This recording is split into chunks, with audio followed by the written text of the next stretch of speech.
A 99-year-old man has walked around his garden more than 100 times to raise money for the health service in England.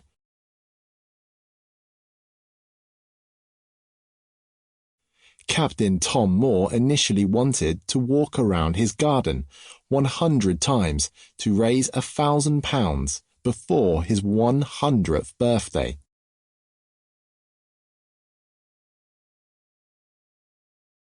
He has now raised more than £20 million because more than 650,000 people from all over the world have sponsored him online.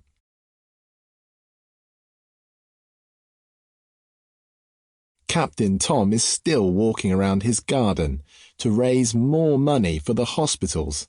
He will celebrate his 100th birthday on the 30th of April.